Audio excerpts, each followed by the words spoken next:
और C2 का value भी कितना है 0, तो ये 0 ही आने वाला है। अब दोस्तों यहाँ पे इस सम में मैं कोई रूल आपको नहीं लिखवा के दे रहा हूं, मैं आपके ऊपर कोई बर्डन नहीं डालना चाहता हूं। हो जाता है तो आपको ये दोनों 0 करना होता है। आपने इसके पहले मेरा देखा होगा वीडियो। दोस्तों प्रदीप गिरी एकेडमी इस चैनल में आपका बहुत बहुत स्वागत है। आज हम मैट्रिक्स का लेक्चर नंबर 5 ले रहे हैं। अगर आप चाहते हो कि अपने सिलेबस को जल्दी जल्दी कवर करना है तो हमने A to Z सिलेबस आप जिस यूनिवर्सिटी से हो प्लेलिस्ट में जाके आप चेक कर लो, सब कुछ बना दिया हूं। ये तो नए वीडियोस फिर से मैं बना रहा हूं, तो आप इस वीडियो के साथ बहुत सारी चीजों को रिवाइज भी कर सकते हो। तो दोस्तों यहाँ पे हम PAQ ये फॉर्म के बारे में पढ़ने वाले हैं। मैट्रिक्स P को हम कैसे फाइंड आउट करें, मैट्रिक्स Q को कैसे फाइंड आउट करें, साथ में हम यहाँ पे ये भी पढ़ने वाले कि अगर हमें A इनवर्स निकालना तो हम कैसे निकालें, और साथ में दोस्तों इस टाइप के क्वेश्चन में अगर हमें रैंक ऑफ मैट्रिक्स पूछा हो तो हम किस तरह से क्वेश्चन को सॉल्व करेंगे, सब कुछ पढ़ने वाले हैं। बहुत अच्छे से आपको ध्यान देना है। और इस टॉपिक का ये जो है वो लास्ट वाला यहाँ पे आपको टाइप दिखाई दे रहा है, और बीच में बहुत सारी चीजों को मैं बार बार फिर से रिवाइज कराऊंगा, देन हम इसके आगे के टॉपिक पे जाएंगे। अब दोस्तों यहाँ पे इस सम में मैं कोई रूल आपको नहीं लिखवा के दे रहा हूं, मैं आपके ऊपर कोई बर्डन नहीं डालना चाहता हूं। मैं बहुत ही सिंपल तरीके से, देखो कभी भी अगर इस टाइप के क्वेश्चन को आप सॉल्व करना चाहते हो तो पहले आप क्या लिखोगे, A और यहाँ पे आइडेंटिटी मैट्रिक्स, और फिर यहाँ पे A और यहाँ पे भी आइडेंटिटी मैट्रिक्स। बस फर्क यहाँ पे क्या होगा, आइडेंटिटी मैट्रिक्स यहाँ पे नंबर ऑफ, जैसे अगर समझो ये मेरा क्वेश्चन है, मुझे कौन सा PAQ के फॉर्म में कन्वर्ट करना है, तो यहाँ पे ये वाला जो मैट्रिक्स, इसमें रो कितने हैं दोस्तों, 1 2 3, तो यहाँ पे रो का नंबर आता है। और दोस्तों यहाँ पे कॉलम कितना है, 1 2 3, तो यहाँ पे कॉलम का नंबर आता है। तो यहाँ पे इसलिए 3 आया, यहाँ पे भी 3 आया, मतलब यहाँ पे हमें I3 मतलब आइडेंटिटी मैट्रिक्स कौन सा लेना है, 3/3 का। यहाँ पे भी आइडेंटिटी मैट्रिक्स कौन सा लेना है, 3/3 का। अब दोस्तों इसे हम जब लिखेंगे तो ऐसे लिखेंगे, IMAIN। M मतलब क्या होता है दोस्तों, M मतलब क्या होता है कॉलम, M मतलब क्या होता है नंबर ऑफ रो, और N मतलब क्या होता है दोस्तों नंबर ऑफ कॉलम। अब दोस्तों अगर सपोज ये है, इसका सम का स्टार्टिंग हम कैसे करेंगे, देखो यहाँ पे A, यहाँ नंबर ऑफ रो कितने हैं दोस्तों, 1 2 3, तो यहाँ पे क्या हो जाएगा 3। नंबर ऑफ कॉलम कितना है, 1 2 3 4, तो यहाँ पे क्या हो जाएगा 4। मतलब यहाँ पे आइडेंटिटी मैट्रिक्स दोस्तों 4/4 का जाएगा। यहाँ पे आइडेंटिटी, ये वाला भी एक सम करवाऊंगा इसके बाद के लेक्चर्स में। आज हम एक 3/3 का क्वेश्चन सॉल्व करने वाले हैं। 3/3 के क्वेश्चंस को बहुत बार पूछा गया है, इसलिए इस क्वेश्चन को आज हम कवर करेंगे। अब दोस्तों ये जैसे ही आप यहाँ पे लिख दोगे, सपोज ये आपने लिख दिया, यहाँ पे ये लिख दिया, यहाँ पे आपका ए का वैल्यू लिख दिया।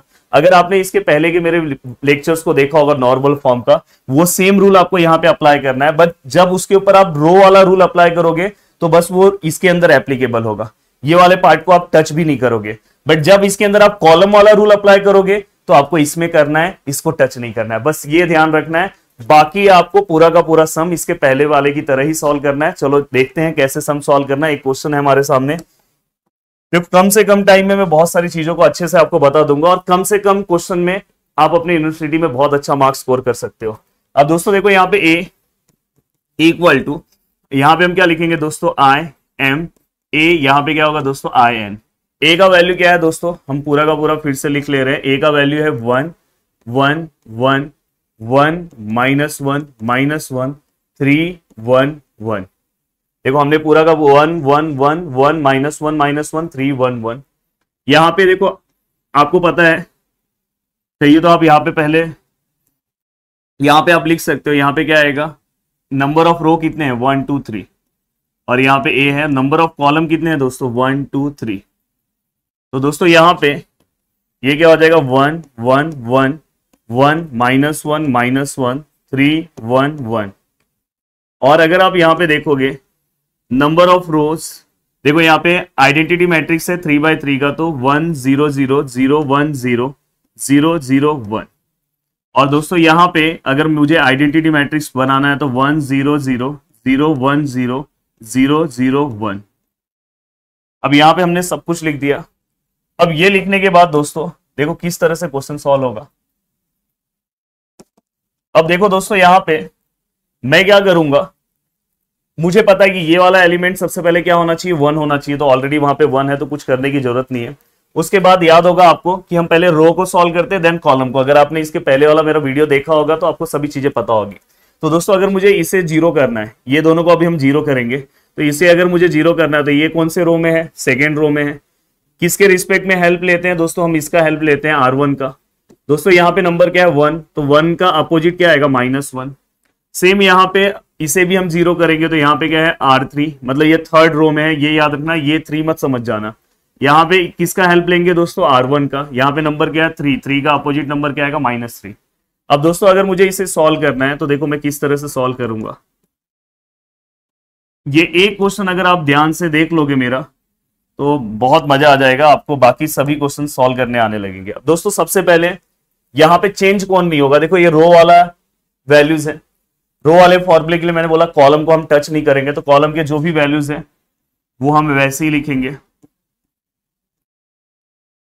हमने उसको टच नहीं किया। इसके अंदर भी हम टच किसको नहीं करेंगे, जो पीछे लिखा है R1, R1 same to same लिखेंगे, मतलब फर्स्ट वाले सभी वैल्यूज को हम सेम टू सेम लिखेंगे। साथ में दोस्तों R2 चेंज होगा और R3 चेंज होगा, और आपको पता है कि ये दोनों जगह पे 0 आने वाला है। अब बस इतनी चीजें आपको सॉल्व करना है, बहुत आराम से सॉल्व करना है। और आज मैं कैलसी लाना भूल गया तो चलेगा, हम यहीं पे सॉल्व कर रहे हैं। देखो अब मुझे पहले मैं पूरा R2 सॉल्व कर लूंगा, R2 माइनस R1 है, तो देखो यहाँ पे R2 का वैल्यू देखो, अगर मुझे ये सॉल्व करना है तो इसके ऊपर जाना है। तो यहाँ पे R2 का वैल्यू क्या है दोस्तों -1, माइनस R1 का वैल्यू क्या है दोस्तों 1, तो फाइनली यहाँ पे आंसर क्या आया दोस्तों -2। यहाँ पे अगर मुझे ये सॉल्व करना है तो यहाँ पे भी सेम है, देखो R2 का वैल्यू क्या है -1, माइनस R1 क्या है -2। ये देखो ये वाले फॉर्मूले में आपको वैल्यूज पुट करना है, यहां सॉल्व करना है तो यहां से आपको ये R1 है ये R2 है, तो देखो ये वाला सेम फॉर्मूला देखो मैं यहाँ पे लिख रहा हूँ R2 minus R1, 1 into R1 मतलब R1, R2 हमारा कितना है दोस्तों 0 है, माइनस R1 कितना है 1 है, तो कितना आएगा -1। सेम ये फॉर्मूला, अब फिर से देखो R2 कितना है 1 और R1 कितना है दोस्तों 0, तो यहाँ पे 1 आएगा, और R2 भी 0 है, R1 भी 0 है, देखो R2 और R1 0 है तो ये 0 आएगा। तो फाइनली हमने R2 के सभी वैल्यूज को सॉल्व कर लिया। अब मैं क्या करूंगा, रो नंबर 3 में आऊंगा। अब देखो ये वाला फॉर्मूला यूज करूंगा R3, आप फटाफट कैलसी से कर सकते हो। देखो R3 अगर मुझे ये सॉल्व करना है तो इसके ऊपर आऊंगा, तो ये मेरा R1 है, R2 R3, तो मुझे R3 चाहिए और R1, R3 मेरा कितना है दोस्तों 1 -3, R1 कितना है 1।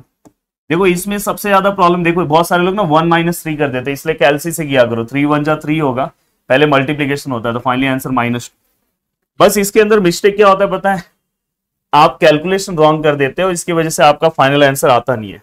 अब देखो दोस्तों यहाँ पे R3 का वैल्यू देखो, अब ये सॉल्व करना है तो इसके ऊपर R3 और R1 लेना है। R3 कितना है 1 माइनस R1 कितना है 1, तो 1 माइनस मतलब -2 सेम। यहाँ पे अगर मुझे सॉल्व करना है तो R3 कितना है दोस्तों 0, -3 इंटू R1 कितना है 1, तो यहाँ पे -3। ये अगर मुझे सॉल्व करना है तो यहाँ पे R3 कितना है 0, -3, R1 का वैल्यू कितना है दोस्तों 0, तो फाइनली यहाँ पे आंसर 0। ये अगर मुझे सॉल्व करना है तो R3 कितना है दोस्तों 1, -3 इंटू R1 कितना है 0, तो देखो 1 -0 1, तो फाइनली दोस्तों हमने पूरा का पूरा वैल्यू क्या कर लिया, सॉल्व कर लिया। अब ये पूरा का पूरा वैल्यू सॉल्व होने के बाद आपको क्या करना चाहिए, अब देखो मुझे कोई टेंशन नहीं कि मैं बाजू में सॉल्व करूं, अब मैं नीचे नीचे सॉल्व करते जा सकता हूं। अब दोस्तों यहाँ पे आपको अब कॉलम लेना है, क्या लेना है दोस्तों, कॉलम। कॉलम में चेंजेस कौन सा होगा, देखो जैसे ये 0 हो जाता है तो आपको ये दोनों 0 करना होता है, आपने इसके पहले मेरा देखा होगा वीडियो। तो देखो ये कौन से कॉलम में है दोस्तों, कॉलम नंबर 2 में है। किसका हेल्प लेंगे दोस्तों, इसका, कॉलम नंबर 1 का, यहाँ पे क्या है 1 है तो -1 आएगा। ये भी 0 करना है तो ये कौन से कॉलम में, 3rd में, किसका हेल्प लेंगे, कॉलम नंबर 1, यहाँ पे 1 है तो -1 आएगा। अब दोस्तों अगर मैं इसे सॉल्व करने जाऊं तो देखो दोस्तों किस तरह से सॉल्व होगा, प्लीज यहाँ पे ध्यान देना। देखो सबसे पहले मैं टच किसको नहीं करूंगा, जो मैं बता रहा हूं वो तरीका याद रखो, जल्दी से सम भी सॉल्व होगा। कॉलम है तो रो को नहीं चेंज करूंगा, तो ये पूरे के पूरे वैल्यूज -1 1 0 -3 0 1 पूरा परफेक्ट आया। अब ये आने के बाद दोस्तों हम क्या करेंगे, कॉलम में कॉलम नंबर 1 नहीं चेंज होगा, तो कॉलम नंबर 1 के वैल्यूज को हम वैसे ही रख रहे हैं। ये दोनों फॉर्मूला मैं क्यों लगा रहा हूं बताओ, ये दोनों को 0 लाने के लिए, तो ये दोनों 0 पहले ही लिख दो आप। अब बचे हुए सभी वैल्यूज को आपको क्या करना होगा दोस्तों, सॉल्व करना होगा। अब देखो अगर मुझे इसे सॉल्व करना है, C2 - C1 है, C2 - C1, देखो ये C2 और कॉलम में हमेशा सेम ही रहता है, सॉल्व करोगे वही सेम आएगा। देखो C2 है -C1 करोगे तो यहाँ पे -2 ही आएगा। देखो यहाँ पे ये भी -2 ही आएगा। यहाँ पे देखो C3 वाला फॉर्मूला अप्लाई करो, C3 और C1 ये है तो ये भी -2 ही आएगा, ये भी -2 ही आएगा। तो हमेशा याद रखना कॉलम में सेम ही रहता है। यहाँ पे देखो यहाँ पे C1 हम क्या करेंगे, सेम रखेंगे। अब यहाँ पे C3 और C2 को चेंज करेंगे, तो C2 देखो अब C2 चेंज करते टाइम देखो कैसे चेंज करना है। C2 का वैल्यू कितना है, यहाँ पे 0 है, और यहाँ पे C1 का वैल्यू कितना है, 1 है। तो 0 -1 हाँ, यहाँ चेंजेस आएगा। और अगर मुझे और चेंज करना है फिर से, अब देखो ये C3 है, तो देखो ये C3 -1 C1, तो C3 का वैल्यू कितना है, कॉलम का 3, 1 का कितना है दोस्तों, 1। तो यहाँ पे फाइनली आंसर क्या आएगा, 0 -1 -1। अब देखो ये दोनों 0 है यहाँ पे, तो ये वाला कॉलम नंबर 1 में 0 है, तो ये सेम ही आएगा। देखो यहाँ पे C2 की जगह पे 1 रखो, देखो C2 की जगह पे आप 1 रखो और C1 पे 0 रखो, तो यहाँ पे 1 ही आएगा, यहाँ पे आप 0 ही आएगा।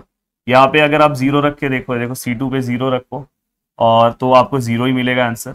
और यहाँ पे भी C3 पे आप 1 रखो तो भी यहाँ पे आपको आंसर 1 ही मिलेगा। तो बस ये दो वैल्यूज चेंज होंगे क्योंकि इसके अपोजिट का वैल्यू 0 नहीं है।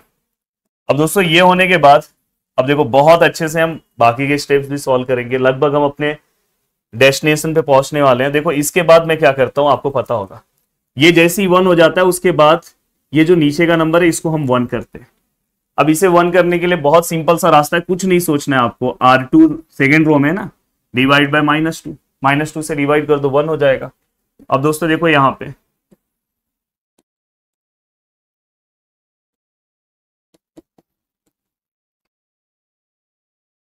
अब यहाँ पे जो आप फॉर्मूला अप्लाई करोगे, देखो -2 से हम डिवाइड कर रहे हैं, तो सबसे पहले चेंज कौन नहीं होगा, ये रो वाला है तो कॉलम चेंज नहीं हुआ, तो कॉलम वैसे ही आएगा।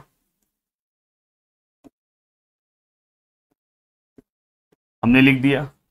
अब इसके बाद यहाँ पे हमें क्या करना है, R2 को अब इसमें देखो R1 चेंज नहीं हुआ तो पहले R1 लिख देते हैं 1 0 0, R3 भी लिख देते हैं 0 -2 -2 -3 0 1। R2 को -2 से डिवाइड करो तो यहाँ तो 0 होगा, यहाँ पे 1 होगा पता है। ये देखो ये डिवाइड होगा तो यहाँ पे भी 1 होगा, ये -2 से डिवाइड होगा तो 1/2 होगा, यहाँ डिवाइड होगा तो -1/2 होगा, और 0 डिवाइड होगा तो 0 होगा। यहाँ तक हम पहुंच चुके हैं। प्लीज मेरे साथ आप भी चीजों को सॉल्व करते जाओ। अब दोस्तों हम क्या करेंगे, देखो यहाँ पे ये 1 है, हम कोशिश करेंगे ये 1 के बाद हमें पता है कि हम इसे 0 बताते हैं। अगर आपने मेरा इसके पहले वाला टाइप देखा होगा तो मतलब हम R3 को 0 बताएंगे किसके हेल्प से दोस्तों, R2 के। ये R2 सेकेंड रो में है, यहाँ पे नंबर क्या है दोस्तों, -2, तो उसका अपोजिट क्या होगा, +2। अब यहाँ पे अगर मुझे इसे सॉल्व करना है तो बहुत अच्छे से ध्यान से आपको चीजें देखना होगा। देखो यहाँ पे इक्वल है, यहाँ पे A है और यहाँ पे। अब देखो दोस्तों यहाँ पे कैसे चेंजेस होगा। सबसे पहले चेंज कौन कौन सा नहीं होगा, तो आपको पता है कि ये रो वाला है तो कॉलम चेंज नहीं हुआ, तो कॉलम के सभी वैल्यूज को आप सेम टू सेम रख दो, 0 1 0 0 0 1, ये आपने रख दिया। फिर इसके बाद क्या होगा दोस्तों, देखो अब यहां से R3 जो है बस वो चेंज होगा, R2 और R1 नहीं चेंज होगा, तो वो पूरा का पूरा R1 मैंने सेम रखा 1 0 0, R2 भी सेम रख रहा हूं दोस्तों 0 1 1 1/2 -1/2 0। R3 में भी आपको पता है कि यहाँ पे क्या होने वाला है, ये तो 0 है, और आपको पता है कि ये मैं फॉर्मूला इसलिए अप्लाई कर रहा हूं क्योंकि यहाँ पे 0 आना चाहिए। अब बाकी के जो वैल्यूज है इसको इस फॉर्मूले के अकॉर्डिंग हमें सॉल्व करना है। तो देखो R3 अगर मुझे इसे सॉल्व करना है, R3 का वैल्यू कितना है दोस्तों, -2 +2 इंटू R2 का वैल्यू कितना है दोस्तों 1, तो -2 + 2 आंसर कितना है 0, तो यहाँ पे 0 हो गया। अब इसे अगर मुझे सॉल्व करना है दोस्तों तो मैं कैसे सॉल्व करूंगा, R3 का जो फॉर्मूला है यहाँ पे मैं लिख दे रहा हूं। R3 का वैल्यू अगर देखोगे दोस्तों तो यहाँ पे क्या है, -3 +2 इंटू R2 का वैल्यू कितना है दोस्तों, देख लो 1/2, ये 2 कैंसिल हो गया, तो -3 + 1 -2। अब ये होने के बाद दोस्तों नेक्स्ट R3 का अगर आप वैल्यू देखोगे तो R3 का वैल्यू कितना है दोस्तों 0 +2, R2 का वैल्यू कितना है दोस्तों -1/2, ये 2 कैंसिल हो गया, 0 + माइनस मतलब -1। अब दोस्तों इसके बाद अगर आप देखोगे R3 का जो वैल्यू है, फिर से आराम से सॉल्व करो, कोई घाई गड़बड़ मत करना। R3 का जो वैल्यू है दोस्तों कितना है 1 +2, R2 का वैल्यू कितना है दोस्तों 0 है। फाइनली यहाँ पे आंसर कितना आएगा 1। तो बहुत ही अच्छे से 1 बाय 1 आपको चीजें सॉल्व करना चाहिए। देखो यहाँ पे अगर आप देखोगे R3 का वैल्यू 0 था, +2 इंटू -1, हाँ परफेक्ट है। अब दोस्तों ये होने के बाद आपको क्या करना चाहिए, इसके बाद देखो ये भी आपका 1 आ गया, अब आपको बस क्या करना है, हम जैसे यहां से रो वाला अप्लाई करते हैं देन कॉलम अप्लाई करते हैं। आपको पता है कि इसमें हम क्या करते हैं, पहले रो फिर कॉलम, इसके पहले वाले टाइप की तरह ही मैं जा रहा हूं। तो मतलब यहाँ पे मुझे फिर से अब देखो इसको जीरो लाना है, मतलब मुझे किसे जीरो लेकर आना है, C3 को। किसका हेल्प लूंगा, इसका, तो यहाँ पे C2 का हेल्प लूंगा। यहाँ पे क्या है, +1 है, उसका अपोजिट क्या होगा, -1। अब दोस्तों यहाँ पे अगर मैं इसे सॉल्व करूं, बहुत अच्छे से ध्यान देना। अब देखो दोस्तों यहाँ पे सबसे पहले एक कॉलम की बात है, तो रो चेंज नहीं होगा, तो रो ऐसे ही आएगा 1 0 1/2 -1/2 0 -2 -1 1। और कॉलम में भी कौन सा कॉलम चेंज नहीं होगा दोस्तों, बस C3 कॉलम चेंज होगा। तो मतलब जो बचे हुए कॉलम है C1 C2, देखो C1 सेम रखा, C2 भी सेम रखा, यहां भी C1 और C2, बस कौन सा चेंज होगा, C3। अब यहाँ पे अगर आप C3 की बात करोगे तो दोस्तों आपको पता है कि अगर समझो यहाँ पे C3 का वैल्यू कितना है, 0 है, और C2 का वैल्यू भी कितना है, 0, तो ये 0 ही आने वाला है। और आप ये फॉर्मूला इसके लिए अप्लाई किए यहाँ 0 लाने के लिए, तो ये तो 0 ही है, ये तो 0 है, तो ये पुट करोगे तो 0 ही आने वाला है। अब यहाँ पे बहुत अच्छे से पुट करना, C3 का वैल्यू कितना है दोस्तों, -1, और बीच का माइनस, ये 1 मैं लिख नहीं रहा हूँ, उसका कुछ मतलब नहीं होता, 1 × C2 C2 ही होगा। और यहाँ पे कितना है, C2 का वैल्यू -1, तो -1 +1, तो फाइनली दोस्तों आंसर कितना आएगा, 0। तो यहाँ पे हमने 0 लिख दिया। अब सेम यहाँ पे दो वैल्यूज आपको और फाइंड आउट करना है। देखो यहाँ पे अगर C3 का वैल्यू देखोगे तो 0 है, C2 का वैल्यू कितना है, 1 है, तो -1 आएगा। C3 का वैल्यू दोस्तों 1 है, C2 का वैल्यू क्या है, 0 है, तो यहाँ पे 1 आएगा। तो दोस्तों फाइनली अगर आप देखोगे तो ये हमारा, अब अगर आपको यहाँ पे एक क्वेश्चन पूछा है कि रैंक ऑफ मैट्रिक्स ए, कोई मुझे बता सकता है रैंक ऑफ मैट्रिक्स ए क्या होगा? तो दोस्तों अगर आप ध्यान से देखोगे तो ये देखो यहाँ पे आइडेंटिटी मैट्रिक्स कितने ऑर्डर का मिला है, 2x2 का आइडेंटिटी मैट्रिक्स यहाँ पे मिला है, तो मतलब यहाँ पे रैंक का वैल्यू कितना आएगा दोस्तों, 2। और बाद में आप यहाँ पे डायरेक्टली बता सकते हो, ये देखो यहाँ पे ये आपका पहला वाला क्या होगा, P होगा, और ये दूसरा वाला आपका क्या है, Q है। तो उन्होंने इनडायरेक्टली P का वैल्यू पूछा है और दूसरा वैल्यू उन्होंने क्या पूछा है दोस्तों, Q का। तो जस्ट ये वैल्यूज आप लिख दो। इसके बाद मैं एक ऐसा क्वेश्चन लूंगा जिसके अंदर हम देखेंगे कि A इनवर्स कैसे निकालना है। इसी मेथड में अगर मैं सॉल्व कर रहा हूं तो अगर मुझे A इनवर्स की भी क्वेश्चन कभी कभार इसके अंदर पूछे जाते हैं, तो मैंने रैंक का बता दिया, P एंड Q कैसे फाइंड आउट करना है, सब कुछ बता दिया है। तो यहाँ तक का पूरा पार्ट आपका कवर हो गया। वीडियो को देखने के लिए दिल से thanks, thank you so much दोस्तों। मिलते हैं नेक्स्ट लेक्चर में, बाय बाय, टेक केयर।